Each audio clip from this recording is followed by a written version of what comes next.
10x your service design offering with Smaply.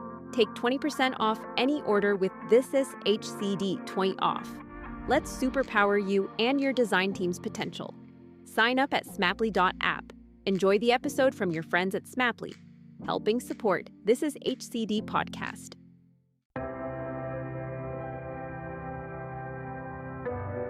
Welcome to Worldwide Waste, a podcast about how digital is killing the planet and what to do about it. This session is with Erika Hall, who is one of the best thinkers on digital design that I've come across.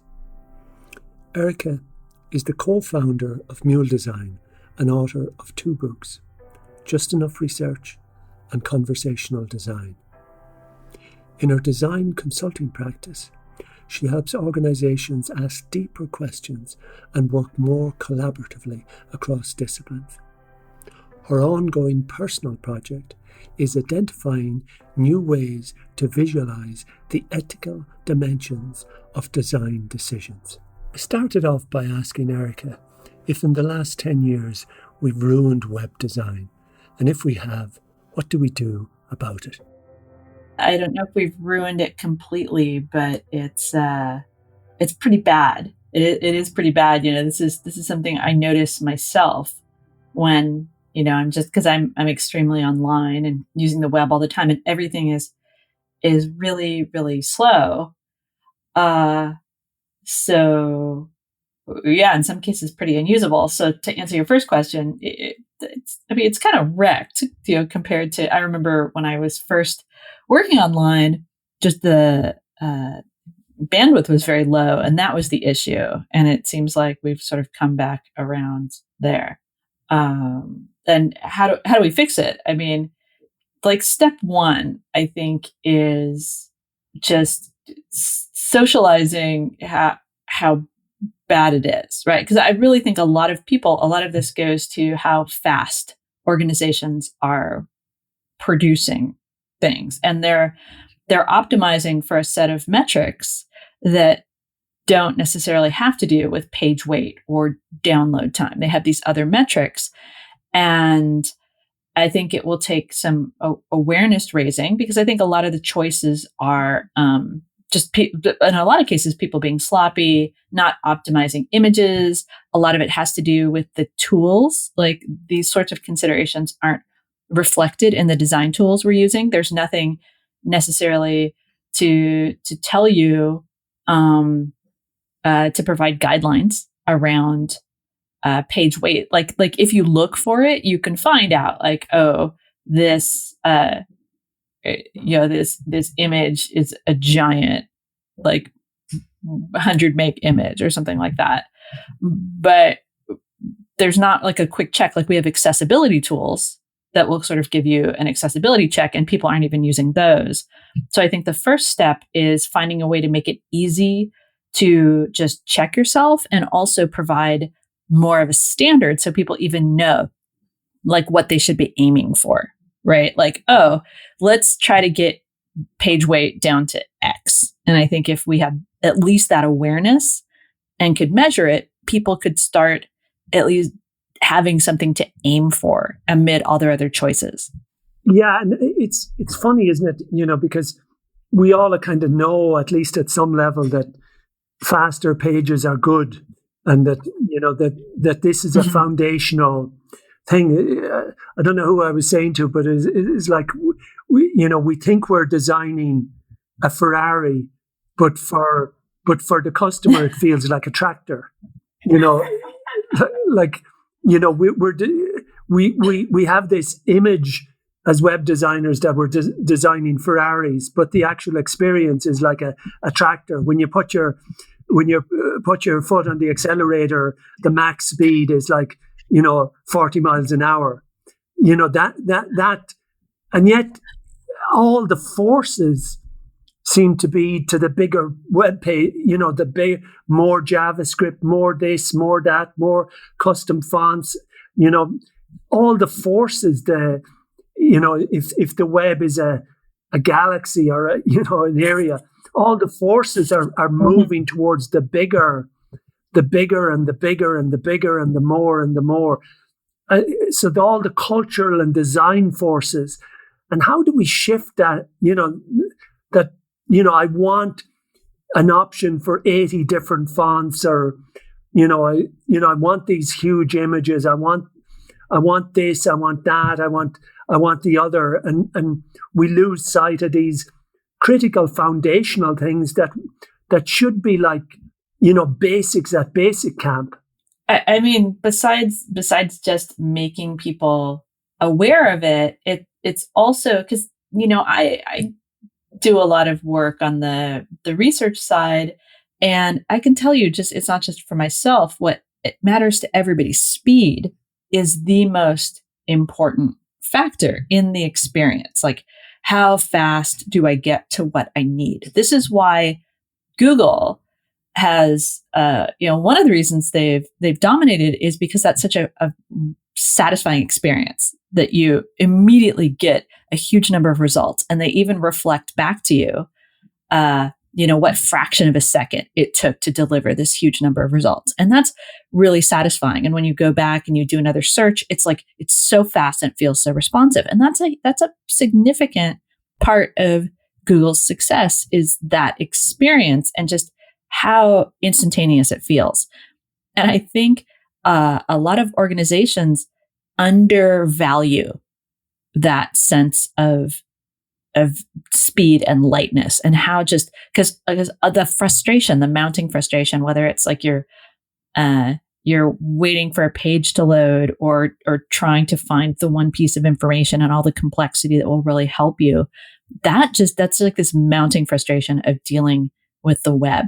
And if you can have something load very, very quickly, no matter what device you're using, that just removes all of this frustration and like sense of powerlessness that your customer or your user has. So it's this huge benefit, but people don't really, we're not talking about it because we're talking about the design options and the custom font options. And those are great, but I really feel like when we think about design, we have to think deeper. And part of it is that the whole conversation around design has gotten really, really shallow. That seems to be the case. And this, the absolute essence, it seems that in digital, we can get lost very easily. Like it's like, if we had a knife and, you've designed a knife and you bring it to testing or whatever, and it won't even cut butter. And you say, forget about its cutting. Look at the beautiful design on the handle. And actually, there's 4 different handles you can use for this knife. But the idea that it can't cut is not even taken seriously. Like, it's not like, so what? What do you expect it to do? It's like, we know, all the data is there. Yeah, I do quite a bit of research as well and observing, and it's so critically important. Like, it's a foundational type of thing that you have to do, and yet it doesn't penetrate into web management. And it's this strange thing I notice about digital in general, that it seems to be a world where it's incredibly easy to get your priorities extraordinarily wrong. Yes. Yes, absolutely. And I wonder, is there any way to found that, or to reestablish basic management principles that it's a knife, it needs to be able to cut. It's a car, it needs to be able to go at least 70 miles an hour.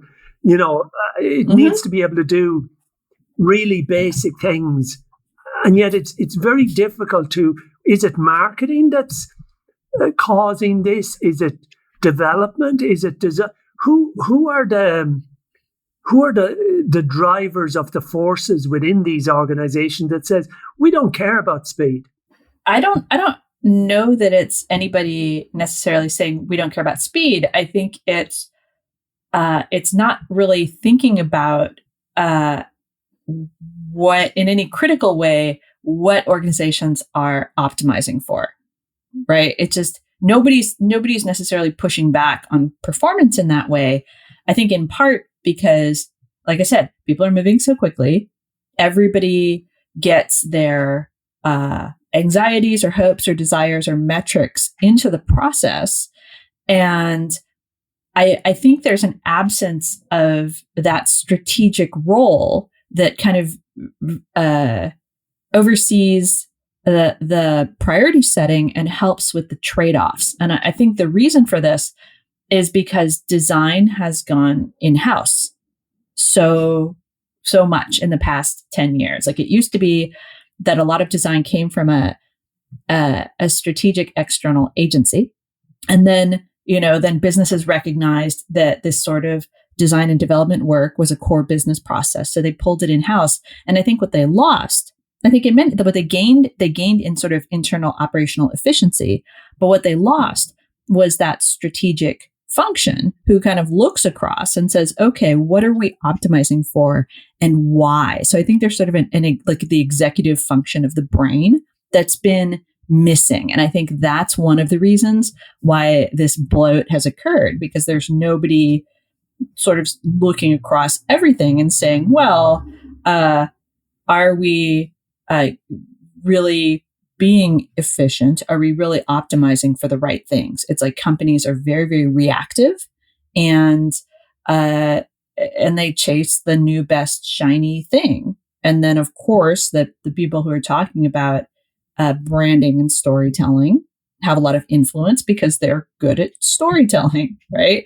And so the people who are the best at storytelling can often shift priorities because other people who might have other concerns aren't as good as advocating for them.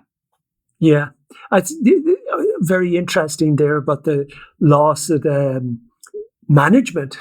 Mm-hmm. We used to call it management.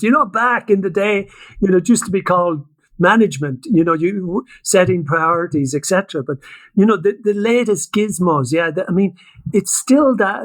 It's interesting. You just reminded me of these conversations I'm having at the moment. I'm doing a lot of work with WHO and governments and people have been telling me about disastrous chatbot implementations that are occurring, but that the forces within the organization are, we have to have a chatbot.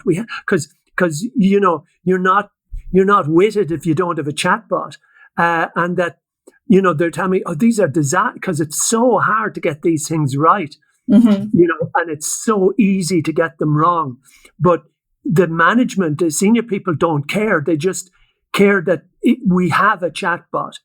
And, you think, oh, wow, we're still driven by the latest techie gizmo. I don't know if you've had any experience of chatbots and etc. But from what I'm hearing, they're pretty much disaster zones. Oh yeah. I mean, that's one of the reasons why I wrote my second book, Conversational Design, was to caution organizations against just running towards implementing a chatbot, thinking that it's a more humane interface and a more conversational interface. So that was my, and it still kind of is, one of the things that I talk about and work with organizations about a lot is exactly that. It's like, everything needs a chatbot because somehow that makes it easier for people without thinking like this. It just, the big theme,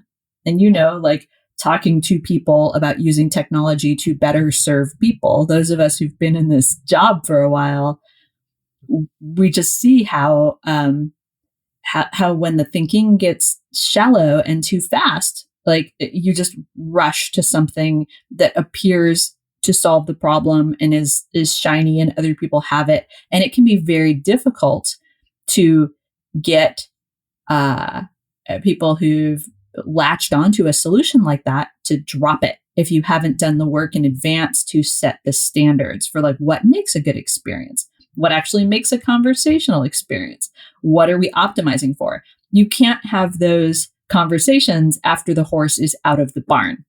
Absolutely. And connected with that is you said about fast, and the more I think about digital, the more I think that digital is speed.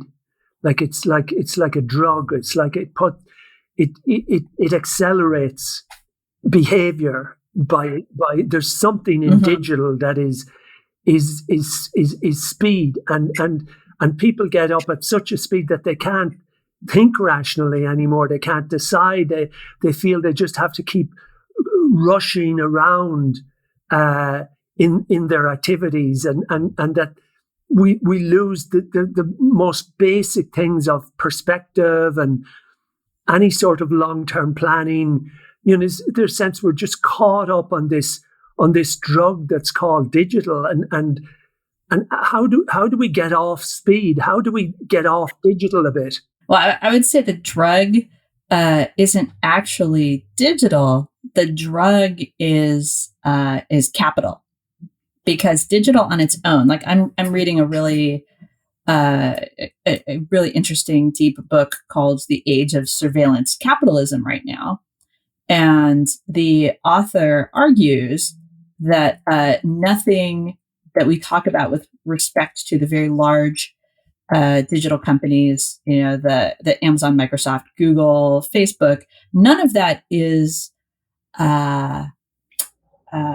what's the word I'm looking for? Like none of that necessarily happened, right? It was all based on choices, and it wasn't predetermined, and it's not inherently something about technology. It's choices people made, and the reason people made those choices is because all of this money became available that was easier to work with than other kinds of money, and that sort of capital investment requires a fast return. And so when you look at why organizations are moving so quickly, it's not just the digital. It's moving quickly to get a very large return on capital. And that's kind of what's underpinning so many of these choices, where it's like when you take a company and you're like, well, what do we do with digital? And you could say, well, we could, and a big part of it is speed. And a lot of the conversation around customer convenience has to do with like, wow, I have, you know, a million choices, and I could have any one of those choices brought to me instantly because of the way that, you know, the digitally powered logistics can get something to me, et cetera, et cetera. But a lot of the imperative comes from the investment, right? Not necessarily from the customer side. Maybe capital and digital is like crack cocaine. It's a kind of a mix. You know, the two of them coming together blow your head off. Yes. and you know, but that capital idea, I think, is a fascinating, and that's an accelerant. So it's two accelerants in the process. And just can I connect with that? Well, connected or not, I'm not. Jason Fried was tweeting here recently about the whiplash of group chat. A kind of another maybe example of hey, we can all chat, we can all do things fast, we can all respond instantaneously. You know, that the likes of Slack or Teams or Microsoft Teams deliver.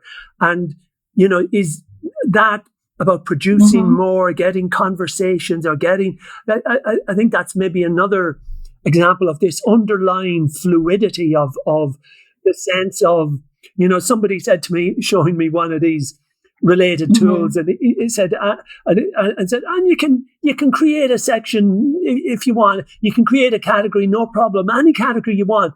You know, I was thinking, you know, we don't build houses that way. We don't, you know, come in with your architect and the architect says, oh yeah, just here's this app and just create a room, whatever room you want. It doesn't matter. You can call it anything. That's a kind of hey, you can set up a group and have all these discussions. It's a kind of, here's this tool with all this potential, and the organizing principles and the refinement or thoughtfulness seem to be, you know, not considered, or what really matters is that you can run 100 chats concurrently or something like that. Yeah. And it's not, you know, it's just a tool. And I think we see this over and over and over again, where there's a tool, and the tool is, at first it's the next thing. And so a lot of people seize onto that and say, oh, this is just how we work now. Like, oh, we have like, I have Slack. I love Slack. I use Slack. But to me, like, I have no problem ignoring what's going on, and I will check in on the Slack. I don't feel, and I've worked with some clients who treat it like if you use something through Slack, that if you communicate through Slack, you have to respond immediately, and that's the expectation. And so I think a lot of it all goes back to the fact that interactions and work processes need to be designed and facilitated. And what's happening is we're letting the tools drive the process, as opposed to having somebody in a very considered manner say, oh, we use these tools for this purpose. And this is something that, we had a conversation with Jason Fried about this sort of thing. And I love him, and I love the rest of the people at Basecamp, because they talk about this a lot. They talk about their way of working, which is not taking the capital accelerant. They talk about how they use writing, and they only use chat very sparingly, and they use chat for socializing. And I think that's why people really like it, because it has that feeling of we're all around the water cooler together. But you can't just shove your whole business into the water cooler. So I think what's really missing is human facilitation. And I've seen this even with, meetings where companies are like, oh, our meetings are garbage and we never get anything done and we're always in meetings. And then I talk to them about this. And if I'm working with a client, about how they facilitate their meetings, and like nobody's in charge, because people feel there's a sense that everything self-organizes. Yeah. And there's nobody to say, okay, in our organization, we use chat for this. We use writing, like posting on an intranet or on Basecamp or something for this. We use email for this. And it's setting out those principles so that you don't just put everything onto one tool and let that tool like drive your process. But that's been the way, in my experience, I've been doing this 25 years, and it's like you don't go onto a football field. I used to play football and Irish type of, and you don't spontaneously self-organize if you bring 15 people on. You don't go onto a sailing boat and just spontaneously self-organize. It doesn't happen anywhere else, but it's expected to happen in collaboration and in group. That this will all, you just set up any group you want, and it'll all just come together. And in my experience, what it tends to come together is in a big pile of crap in a lot of organizations, of these humongous quantities of content generation. But as you say, it's a real battle to have discipline and organization and facilitation into the mix. Yeah, absolutely. And when you do, you take something like another tool, I would say that's over applied or misapplied, is the sprint, the design sprint that came out of Google. And that can be a tool to get people together and concentrate on something for a very brief period of time. And there's a lot of facilitation around that. But because it promises, again, the speed that everyone's hooked on, all of a sudden you're seeing people replacing all aspects of the design process with a sprint, and just using that term not to mean what the people who created it meant, which was a really contained process for a specific purpose to achieve a certain kind of breakthrough. But they're just shoving every kind of work, every kind of design work, problem solving into a 1, 2, 3 week period and calling that a sprint. Like, I've seen this so often. It's like, oh, we'll just do that as a sprint without really thinking about what that means. Well, yeah, it's like I've often said, you can sprint in the wrong direction. Yeah.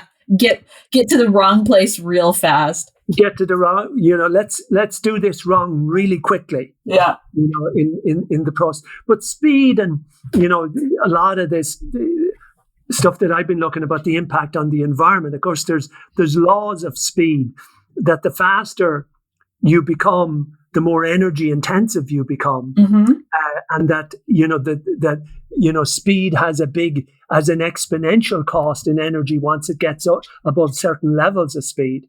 And the general thinking of say, digital and the environment and the impact of speed and the impact of these, you've written about hazard mapping and these sorts of issues. If you were looking at digital from its, so to speak, impact on the environment, or I don't know, I've been calling it the Earth experience. Maybe lots of other people have called it that as well. That how would you see, these sorts of things moving into a hazard map from design and the Earth experience? Well, I think when you map out, when you take the time to make, because the whole point of diagramming and mapping and making these schematics is to make the invisible parts of the digital experience visible. And so when you map out, say, the flow or the architecture of your application or your site, you can note the places that have a high risk for having these environmental impacts, right? You can note the places where it's like, oh, if we aren't careful in our design here, like in the same way that you would with any other sort of ethical hazard, you can say, okay, if we don't really think very carefully about the rules of interaction among our users in this spot, then we have a risk of facilitating harassment or abuse. In the same way, you say, okay, when we look at how we design this page, we have a big risk of using far more energy. Right. This is an area where, you might indicate like, oh, we need to have a good brand experience here, or we're really thinking about videos or the use of photos or imagery.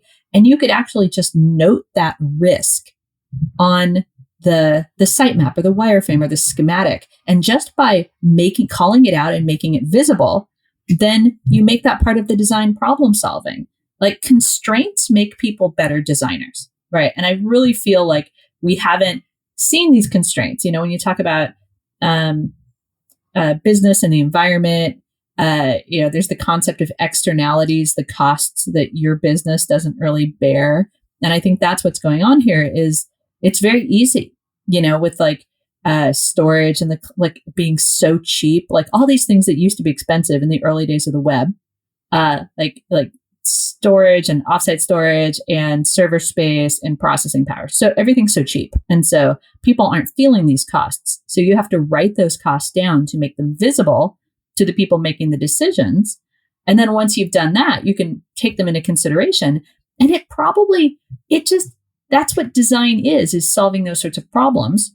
But you have to acknowledge them in order to solve them. And I think once you acknowledge them, you can find creative ways. Like, you can design things that are perfectly like beautiful and interesting and exciting if you take the time to take the environmental impact as a constraint and note it as a potential risk, a potential hazard, that you have to think about. I've been thinking for quite a while, because most of my career has been about championing the customer experience and then or the user experience, or whatever we want to call it. And then, it struck me a while ago that, maybe a year or two ago, that in many ways, the customer experience, the modern concept of the customer user experience, is often a very environmentally damaging type of model that if we look at, say, returns, e-commerce returns, in the US alone, there's something like 200 million trees cut down every year just to deal with e-commerce returns. And that e-commerce returns run at an average of 3 times what in a physical store the return rate would be. And, so much of our design would be, how do we make it easy? And I remember, do you remember Zappos and how, years ago, and we said, and they make it so easy to return shoes. And I used to be thinking, they're brilliant. I mean, they're so clever, those guys. But not alone when you think of returns is it trees cut down. Often the shoes that get returned can't be reused. they end up in a dump, or a significant percentage of the world of returns is not reusable or does not get reusable. So is there increasing conflicts between making it easy for the user customer, often is putting a stress on the world that human growth is our debt, to be dark about it, that our growth depends on species decline, on resource depletion, that we're getting into a point where actually, we're making the earth sick in a lot of our and a lot of these things that's giving it this great, wonderful experience is actually giving the earth a sickness and a tremendous stress. Yeah, I mean, I think so. And I think a lot of the shift in mindset, like we talk about the user or the customer.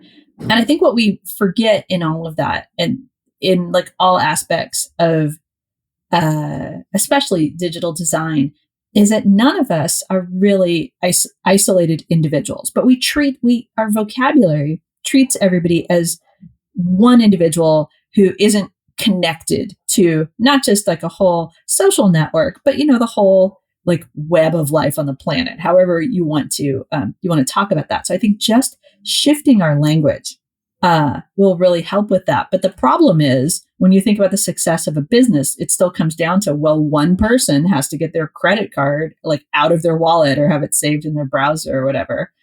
And that's still how we measure business success. And so I think some of those metrics have to change. We need more of the regulation, because businesses aren't going to do this on their own. Because as long as a business is in this competitive consumer society environment, and as long as they see themselves in competition for the customer with other people, the businesses are going to do the thing that makes the customer feel good and feel happy and feel loyal. And that sort of thing, like, oh, just return it. Don't worry. Don't be anxious. Like, that's the store people are going to shop at. It's like Zappos did the free returns because that was in the early days of e-commerce, and shoes are something that has to fit. And there was no way to sell shoes online without offering that return. The business would have been a non-starter. Like, nobody would have bought a pair of shoes if they think, well, I'm stuck with this,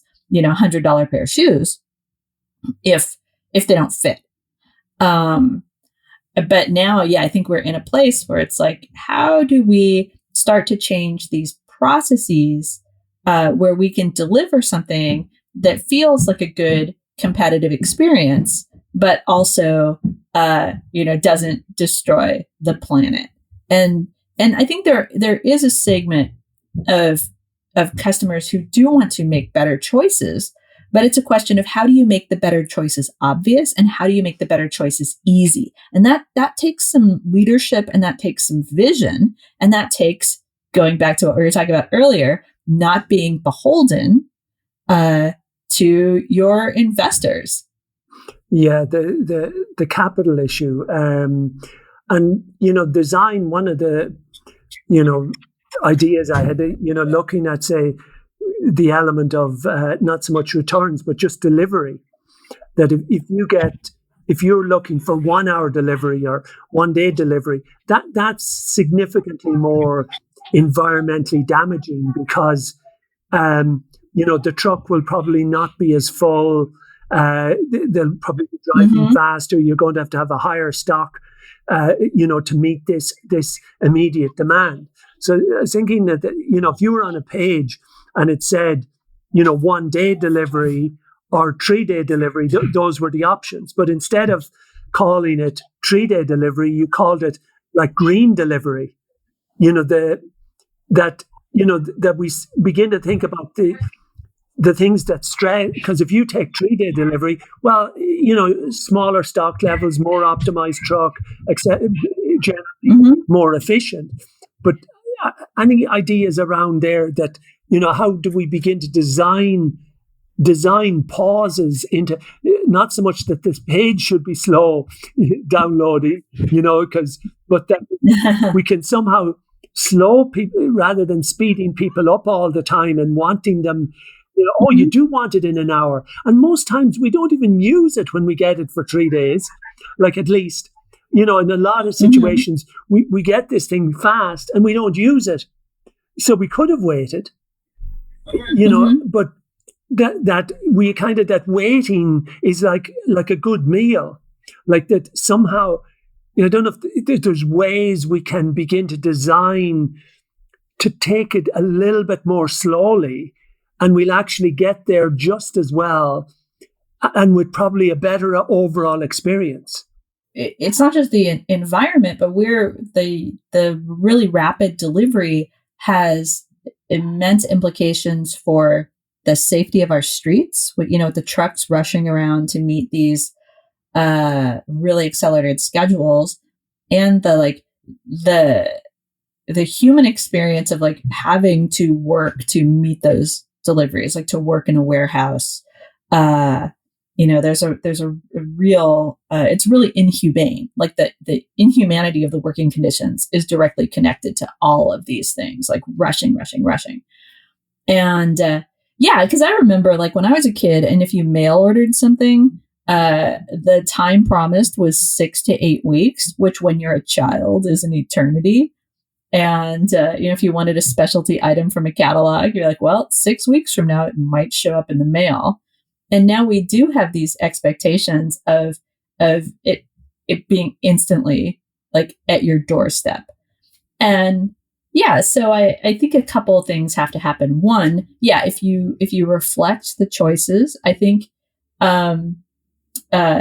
having some sort of really high premium, because it's kind of we have to go to the carrot and stick way, where it's yes, this is the greener way, but there also has to be a downside, right? There has to be kind of a penalty for choosing the less environmentally friendly version.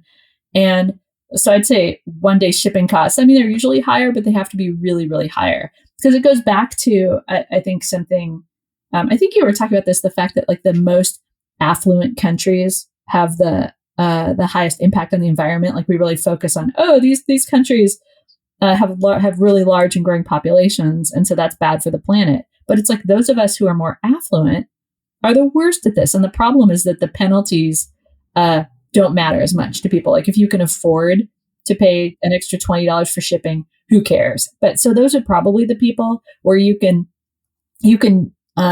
work with the virtue signaling, right? So I don't know if it's how you get people, you kind of reward them for better behaviors in this whole process. It's how do you take the people who the 90th percentile people who probably have the greatest impact because they're ordering the most, they're ordering things the fastest, and really think about them as a user or customer group and say, how can we incentivize just those people, the worst offenders in all of this, at the same time as we work on regulation and all of these other things? How do we feed into the way that people want to think of themselves as more virtuous and look good in front of their peers?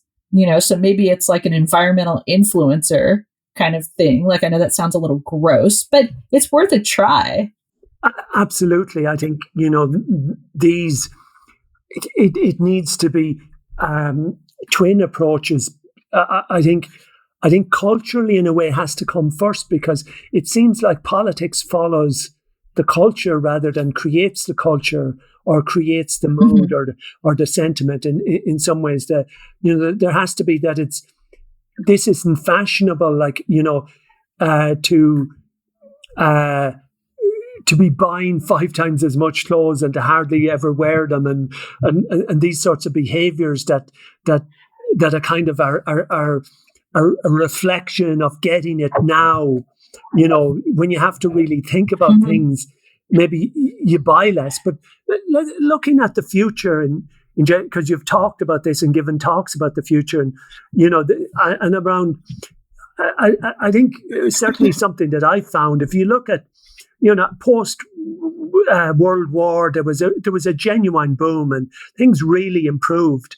and living standards massively improved, say, from the 40s till the early 70s. But from the 70s onwards, things haven't really improved that much for a lot of people, certainly in the United States, or, relatively speaking, incomes have flatlined for the middle class, and, the super rich have got phenomenally richer.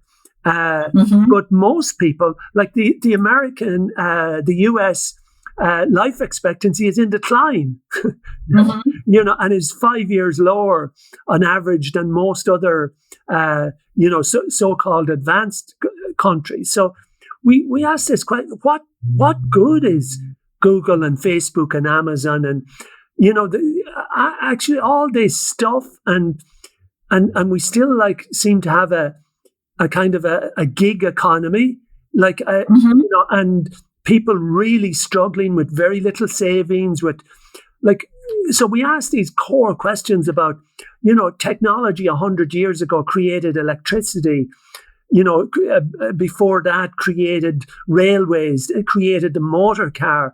Yeah, we got the PC, we got the smartphone, but it didn't stop the pandemic. It didn't, it hasn't made the society richer as a society in many ways. Do we need a real questioning of all this stuff that's coming out of Silicon Valley, and is it really making the world better, or just making a few geeks really richer?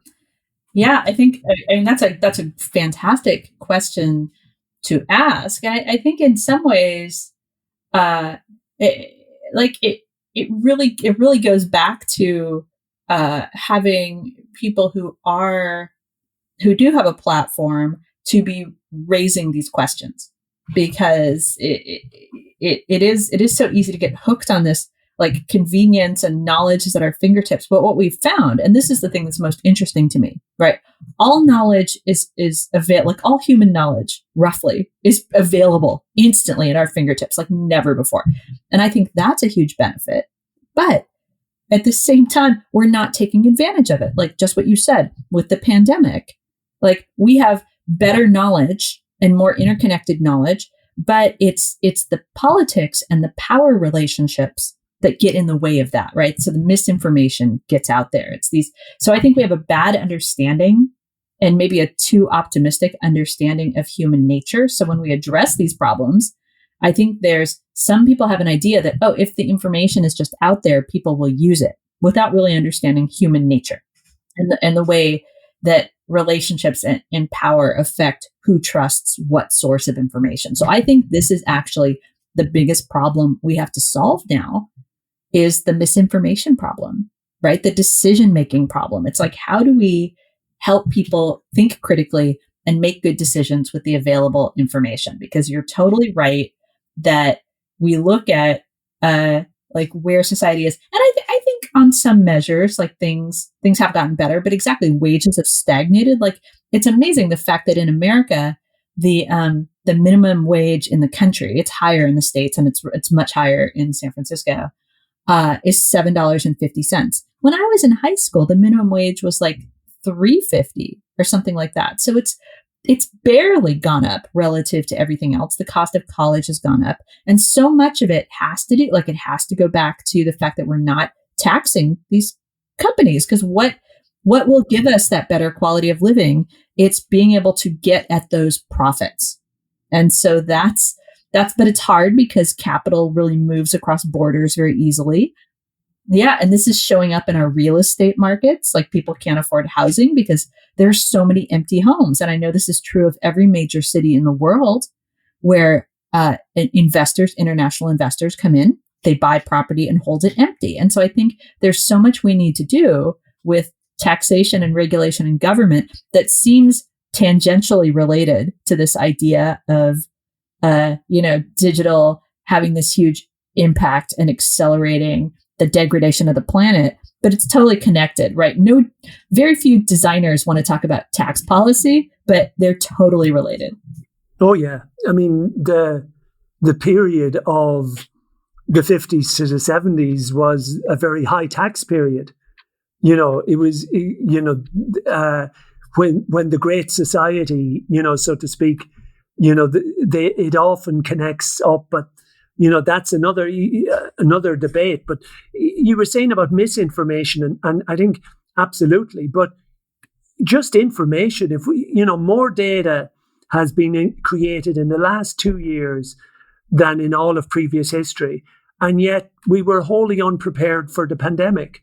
So either the data was out there, which it probably was, and okay, China, misled in the early days, but certainly from January onwards, it was pretty clear something was happening, and it was coming, and most countries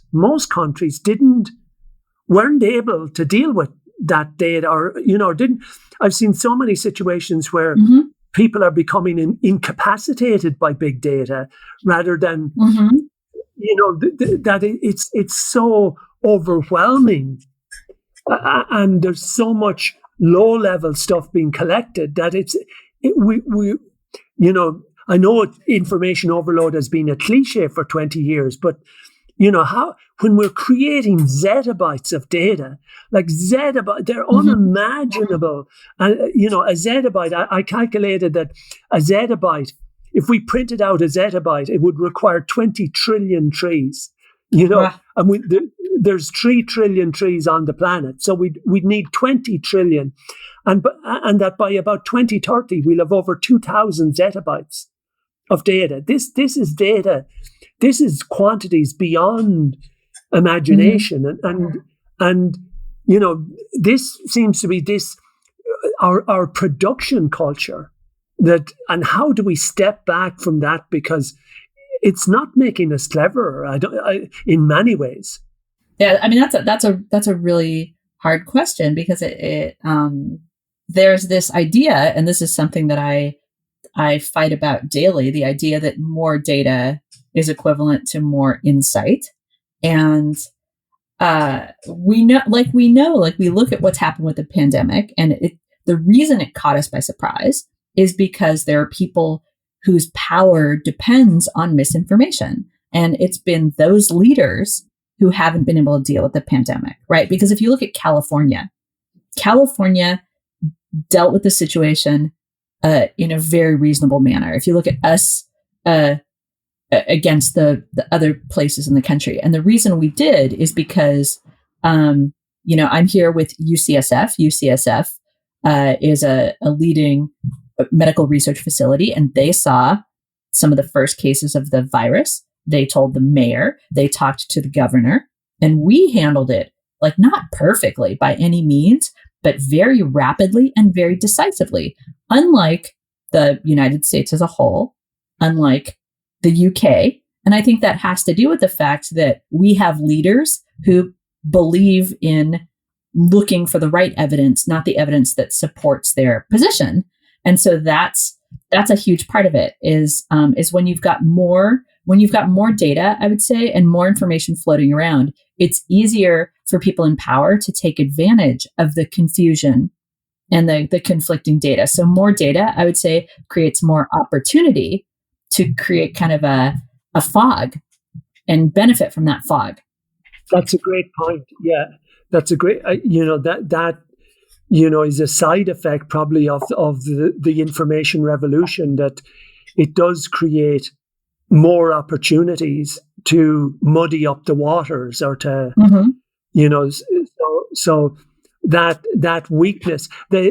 Taiwan I was reading an article by they're doing excellent stuff in Taiwan, and they have a digital minister, and they said they treat fake data like a virus. They look at it like a virus, and the philosophy of the virus is you got to get out in front of it really quickly and not allow it to spread. So they've really set in. They've government. Of course, their government is trying to be factual in this. They've mandates where if misinformation appears in the environment, there's a mandate that it must be responded to within 20 minutes.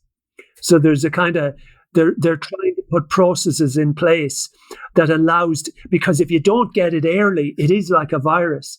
If you don't get it early, it exponentially goes through Facebook or WhatsApp. You got to get it early. Otherwise, it tends to flood out there, and it's harder to deal with. And they've these wonderful models as well of discussion, which is a kind of anti-trolling. I don't know the ins and outs of them, but they kind of, people take positions and then they map those positions, and they show maps of different groups of people and how far they are apart. And there's a kind of incentives to come together by showing the connects between so the visibility of the group's differences are a kind of somehow done through AI intelligence or stuff. But the underlying principles are people are designing to bring people together rather than to bring people apart. And it would seem that so much of the design that has come out of Facebook and WhatsApp is a kind of deliberately stoking division so as to feed the ads monster. Exactly. And I think thinking about it like a public health problem, like a virus in that sense, like it's been shocking. Like we talk about viral information like it's a good thing for a long time. And that phrase has always sort of horrified me. But we really do need to have a concept of public health and what is better or worse for the public health. And a virus is bad for the public health, and we need to deal with it like a public health problem, not just like an individual wellness problem. And the same thing is true of information. Like it's like the health of our society depends on this view of information and misinformation and getting out ahead of it. But that takes a lot of political will, and it takes a really strong, healthy journalism profession to deal with that, because it's really hard. Once it's out there, it's really, really hard to combat it. As I think a lot of people I know are dealing with their Fox News watching parents, and even like you can't talk to your family members to get them back from this degree of misinformation they've been exposed to. Yeah, so we have this big information design challenge, which, as you say, and you're right, is legislative, will be a core element. But in the meantime, and maybe finally, in summing up, is there anything?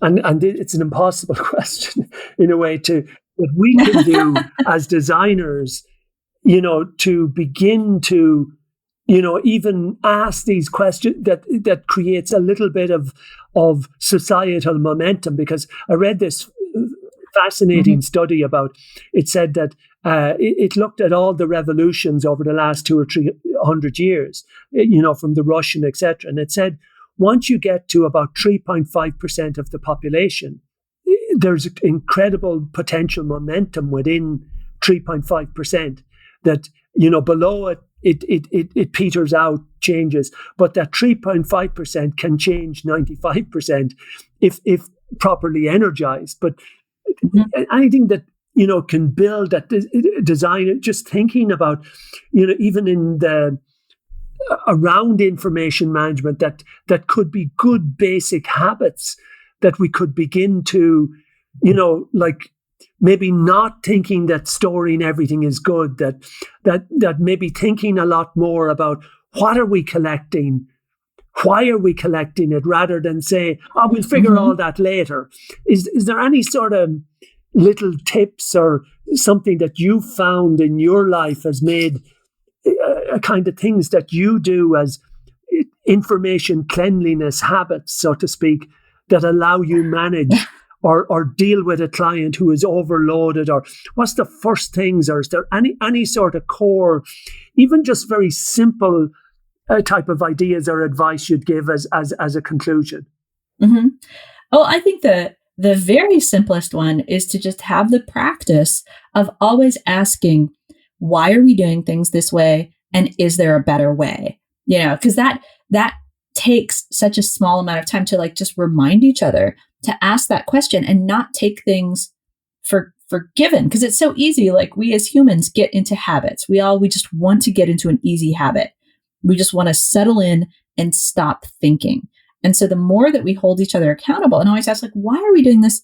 Is there a better way? And then if we find a good way or something that's a true fact, to repeat that and to not accept the framing, right? To not argue with somebody on the terms that they set. And this is what I tell people all the time. This is how I help clients reframe problems, because a lot of times the first step to solving the problem is reframing it. And it's those little things where you're just like, what are we really trying to accomplish here? Why are we doing it this way? Is there a better way? Just like, keep a habit of asking that, and just, it's so simple, but people don't even stop to do that. They're just like, oh, this is just what we do across every dimension. It's like, oh, we save things. Like, I've fought with so many clients about saving things they didn't need. In terms of like old content, old files, there's this loss avoidance that people have, right? They hold it very closely in their hearts. They're like, oh, but my content is an asset, or these files are an asset. And you're like, why? It's like hoarding, right? There's something very human about that, about you don't want to just like let things go. But the more that you develop this practice of like, it's okay. Like, this is why you can take the Marie Kondo thing and say, thank it and like delete it. And because you can save everything ever, don't save everything ever, but you have to acknowledge the pain. You can't gloss over that. You can't say, oh, just delete it, you don't need it, without stopping to recognize that letting go of things like that is extremely painful for humans to do. So that's a fascinating insight. And it reminds me of I met a very successful e-commerce entrepreneur one time years ago. And he told me, he said, every morning when I go into work, one of the first things I say to my team is, okay, what are we going to delete today? That's fantastic. And that really is a great way to think about it. So not more acquisition, but like making space, making room, taking back some of that space. If you're interested in these sorts of ideas, I've published a book called Worldwide Waste. You can find out more at gerrymcgovern.com/www. Thank you. I hope you enjoyed this episode. And if you'd like to be part of the conversation or community, hop on over to thisishcd.com, where you can join the Slack community and help shape future episodes and connect with other designers around the world. Or join the HCD newsletter, where you can win books and get updates. Subscribe to our content on Apple Podcasts or Spotify.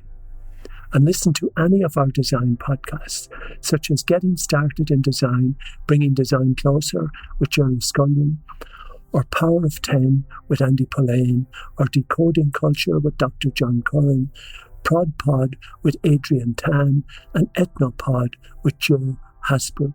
Thanks for listening, and see you next time.